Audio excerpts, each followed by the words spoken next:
Assalamualaikum warahmatullahi wabarakatuh. Sahabatlah, alhamdulillah wassalatu wassalamu ala Rasulillah Sayyidina Muhammadin ibni Abdillah wa ala alihi washabihi wa man walah, amma ba'd. Subhanaka la ilma lana illa ma 'allamtana innaka antal alimul hakim. Rabbi syrah li sadri wa yassir li amri wahlul 'uqdatam min lisani yafqahu qawli. Sebentar lagi kita akan memasuki bulan yang mana bulan itu kita berkurban, yaitu hari raya Idul Kurban, Idul Adha tentunya. Makanya berkurban itu bukan asal berkurban. Makanya dalam Al-Quran Allah berfirman, Inna a'tainakal kautsar fasholli li rabbika wanhar. Fasolli li rabbika wanhar, maka salatlah kepada Tuhanmu, kalian berkurban. Itu. Jadi dirikan salat dan kepada Allah kita berkurban. Supaya kenapa? Supaya kita tidak menjadi kurban. Suatu ketika seorang sahabat bertanya kepada Rasulullah, "Mahaza adahiyu ya Rasul?" Apa itu kurban? Maka Rasulullah menjawab, "Sunnat abikum Ibrahim," yaitu sunnah dari bapak kalian Nabi Ibrahim alaihissalam. Nah, jadi ternyata kurban ini adalah sunnah dari bapak kita Nabi Ibrahim alaihissalam. Bagaimana pengorbanan Nabi Ibrahim mengorbankan anaknya sendiri yang dicintainya, yang lama sekali dia minta-minta, sampai dia minta kepada Allah bertahun-tahun, sampai di masa tuanya barulah dia diberikan anak yang soleh, namanya adalah Ismail, dari istrinya Siti Hajar alaihissalam. Nah, ketika diberikan seorang anak, ternyata Allah menguji Nabi Ibrahim, yaitu ujian yang pertama, bagaimana bisa Nabi Ibrahim meninggalkan keluarganya di tengah padang yang tandus, kering kerontan, tak punya air. Bi Bakkah Mubarakah. Bakkah Mubarakah itu adalah nama awal di mana sebelum berubah menjadi Makkah Al-Mukarramah. Itu nama pertamanya Bakkah Mubarak. Ditinggalkanlah anaknya beserta istrinya. Awalnya Nabi Ibrahim ragu, jangan sampai muncul keraguan di dalam hati Ibrahim, jangan sampai saya tinggalkan anakku, istriku, dia tidak makan apa-apa, nanti dia akan merasa kelaparan dan tidak punya apa-apa lagi. Ya, namun ternyata pada saat itu Allah Subhanahu wa taala memberikan satu contoh kepada Ibrahim ketika Ibrahim diperintahkan Allah memukul tongkatnya di batu, lalu batu itu terbelah. Ternyata di batu itu terdapat ada ulat yang kecil yang keluar dari batu.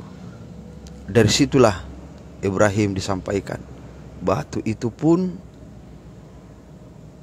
yang menyimpan apa-apa di dalamnya itu pasti tidak ada. Tapi kenapa ada seekor ulat yang masih bisa hidup di tengah-tengah batu? Dan ternyata di situ jawabannya. Sekecil-kecilnya ulat, Allah masih mampu untuk mengatur rezekinya. Masya Allah. Akhirnya dari situ hingga Ibrahim meninggalkan anak dan istrinya. Anak yang baru dia minta, baru hadir di persada bumi, masih merah, ditinggalkan. Ketika dia datang kembali dari tugas yang Allah berikan kepadanya, begitu dia datang kembali, ternyata ada tugas baru. Apa tugas barunya?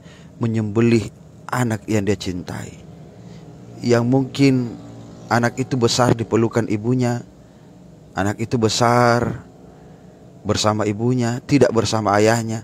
Begitu tibanya Nabi Ibrahim, langsung dia berikan kabar kepada keluarganya, kepada anaknya sendiri, keluarga kecilnya, bahwasanya, ya bunayya inni arafil manam anni azbauka fanzur maza tara, wahai anakku, saya melihatmu dalam mimpiku menyembelihmu. Bagaimana menurutmu wahai anakku? Makanya pak anaknya cuma menurut, karena anaknya anak soleh Nabi Ismail alaihissalam. Tapi kalau anak seperti zaman now, ketika ditanya, saya bermimpi nak, kamu harus sekolah di sini, kamu harus sekolah di sini, paling jawabannya nata, kamu nanya, kamu bertanya, saya saja. Jadi tentunya pasti bingung juga ketika baru datang, tidak pernah berjumpa dengan anaknya, tiba-tiba langsung mengatakan hal seperti demikian. Tapi ternyata anak yang dibesarkan oleh ibunya adalah anak yang soleh, yaitu Nabi Ismail alaihissalam. Ini arafil manam anni azbauka fanzur ma tara qala ya abati fa'al ma tu'mar satajiduni insyaallah minas sabirin. Wahai anakku, jika memang ini adalah perintah Allah, maka laksanakan, insyaallah engkau akan menemukanku bersama orang-orang yang sabar. Akhirnya dibawalah Nabi Ismail sampai ke tempat yang dimana kalau kita berangkat haji di Mina itu, di bukit itu, disitulah orang berkurban. Ketika dikurbankan, ternyata berubahlah Ismail di pangkuannya menjadi seekor domba.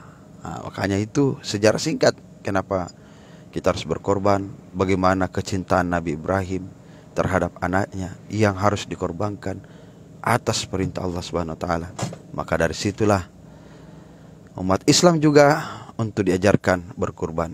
Yang kita cintai kita korbankan, harta benda yang kita cintai kita korbankan untuk Allah. Fasalli li rabbika wanhar. Maka salatlah, dirikanlah salat untuk Tuhanmu, kalian berkorban. Itu. Oke guys. Jadi yang mau berkurban bisa ikut dengan program kami, program berkurban bersama untuk panti asuhan, pondok pesantren, pondok tahfiz.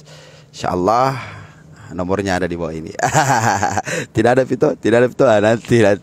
Karena video ini akan saya upload kembali, diedit dan diupload kembali. Insyaallah kita akan berjumpa lagi. Mudah-mudahan Jumat berkah ini semakin membuat kita berkah hidup juga, rezeki diberkahi, dan dijadikan anak-anak kita menjadi anak yang soleh dan soleha. Assalamualaikum warahmatullahi wabarakatuh.